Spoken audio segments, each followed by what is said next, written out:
But basically, as Dean has said, as I've already said, Michael is the reason that I have got poetry in my life.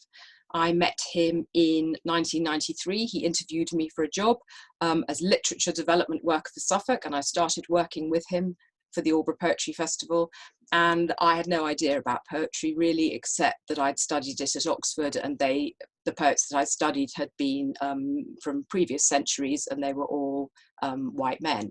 And I asked Michael, you know, who can I read of contemporary poetry to sort of help me realize that it's being written now and it's fantastic. And he introduced me to Sharon Olds and C.K. Williams and lots of other American poets, and that was a real turning point.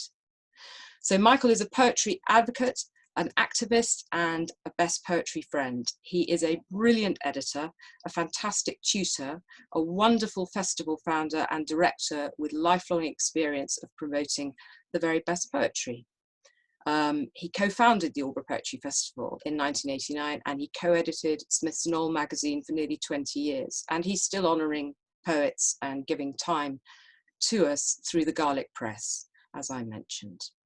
And sometimes what happens is all his passion and energy for presenting poetry and helping people with their poems overshadows the fact that he's a bloody fantastic poet in his own right, and we don't hear him read nearly often enough.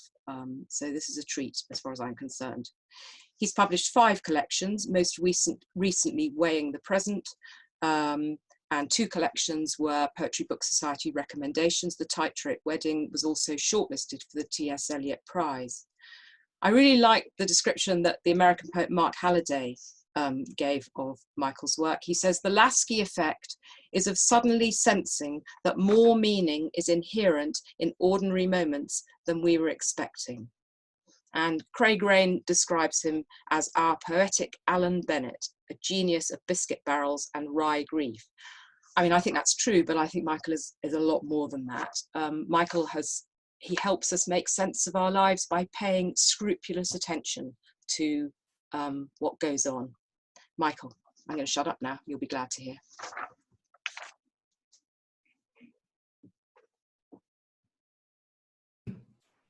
Are you going to, thank you, Don, for unmuting me. And I'm very pleased to be here. This is, that was an absurd introduction there.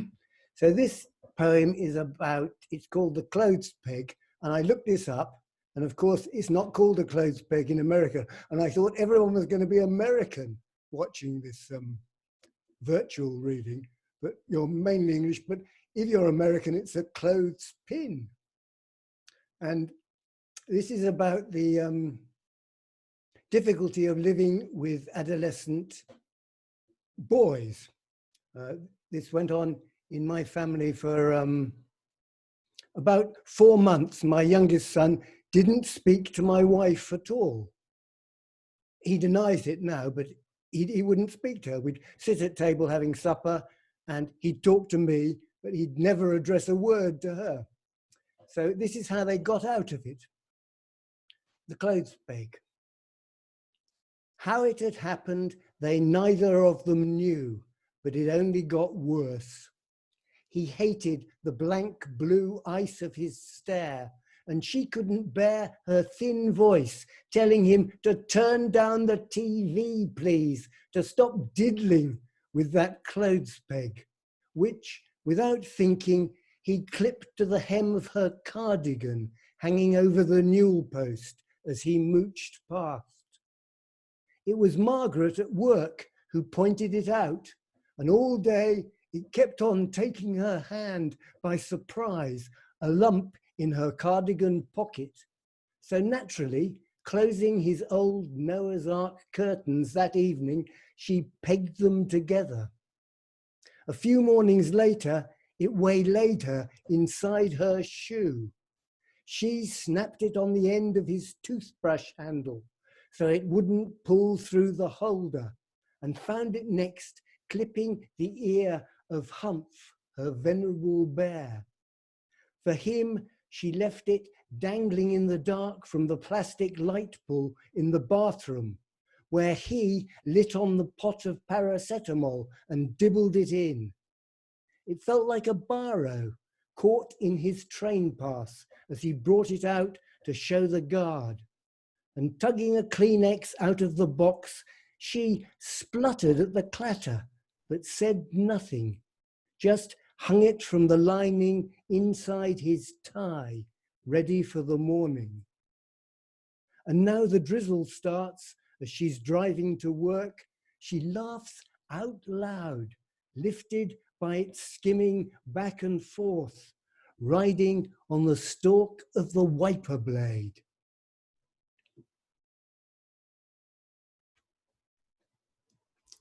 This one is a word poem. It's a poem that celebrates the word cucumber. I might have to remind you that St. Thomas Aquinas had 5 proofs for the existence of God. Also, I make a little guest appearance in this poem as a middle-aged man, so you can tell it's quite an old poem, like Hitchcock used to appear in his films. Cucumber smiles on us too. From its Latin root, cucumis, creeps through the centuries, texture and taste reaching us almost unchanged, answering to all but the same name. Cucumber, the levity of language to settle on a word so mimetic, cylindrical, weighty, and long, of a ludicrous bent like the fruit. Cucumber, a license for staid middle-aged men out shopping, like this one, prodding his son in the back with a cucumber gun. Cucumber, cut for us, bleeds minute plasma beads, shows us its useless rose windows, its needless number of seeds. 6th proof that God exists. Cucumber.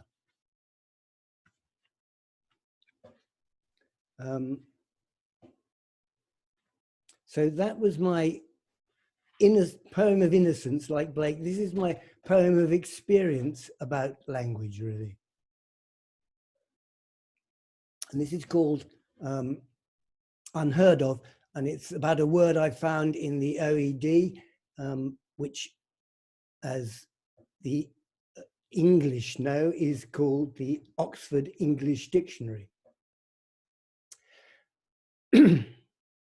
Turning back to language with some idea of the inexhaustible plenty there restoring you, you're drawn in on page 1 by a bassonate, unheard of word, V for verb, to blind by placing hot irons or metal plates before the eyes. Rare, according to the OED.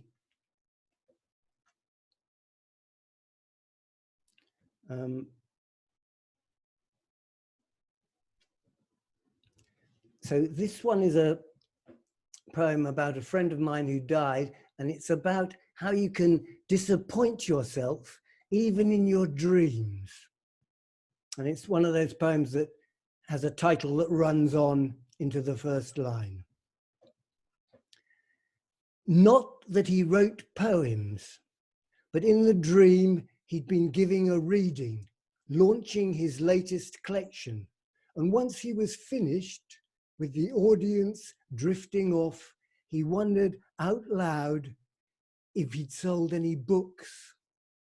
Oh, dear friend, not only no queue, not a single hanger-on to shield us from the view of the stacked table. Precious few dreams bring him back, and yet what did I go and do but pretend not to hear? Then, making myself wake up, left him friendless, diminished there. This is a longer poem that Naomi said I ought to read. And it's a cautionary tale.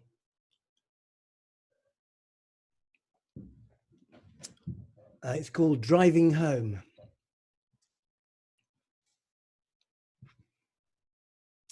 You're on your own, driving home. The miles, light music that you spool from wheel to wheel.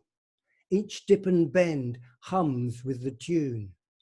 It's late at night, and though you're tired, it's not far now.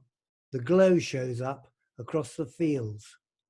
A thud, a simultaneous crunch, and as you stamp on brakes and wrench hard at the wheel, a scrape, a thump. The reeling darkness stalls and drops a lump of terror in your lap. The car has shuddered to a stop, facing backwards and across. So what you see is this, lit up beside the verge, a buckled bike, and in the ditch beyond, a heap of tangled clothes. Nothing moves, a country road, no other lights in sight but yours, and what you think at once is this, no witnesses. You're stunned, appalled. What's to be done?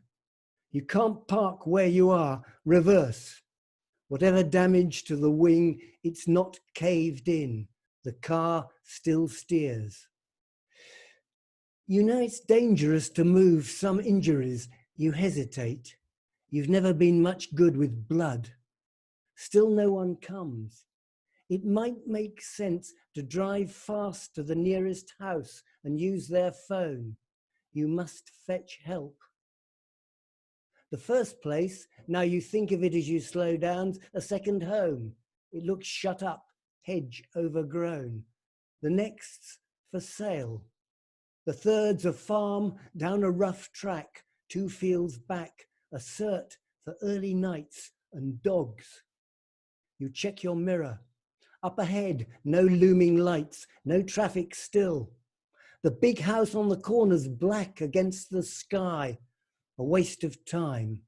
To pull those distant sleepers back, a bell would have to shrill and shrill. You had no warning, never saw him. It makes you wonder. You were driving well, not wildly. You'd remember any twitch of fright or tightness on that bend. You would have braked. What's likely is he had no lights. One gleaming window seen too late, already past and going too fast, makes you dither, lift your foot. But then the thought that any light left shining out along this route might burn for nothing but that bike settles it. Why knock and call through bolted doors, unlock alarm in narrow halls, explain, when little more than 3 miles on the other side of this small town, you'll be beside your phone at home. The streets are hollow, brightly lit. A stray dog cocks a leg and sniffs along a fence. A couple kiss persistently. A street lamp blinks. A van pulls out ahead, turns right, and unremarked, you roll straight on. You kill the engine, douse the lights, and sit a moment in the dark, breathing out. Hot metal ticks.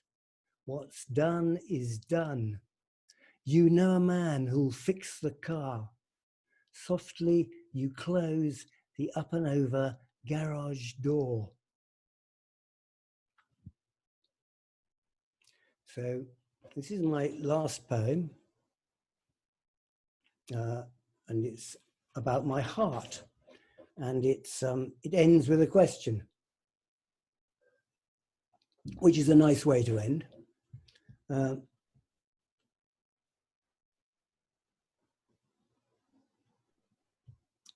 Offering. When did I last consider my heart, pay it a little attention, honor its 70 steadfast years in the dark? Hardly notice it, my mind focused on slicing an onion, on what I ought to have said or done, the story I'm reading now, Alice Munro, or remembering my dead Aunt Nin's laugh, those half crowns for ice creams.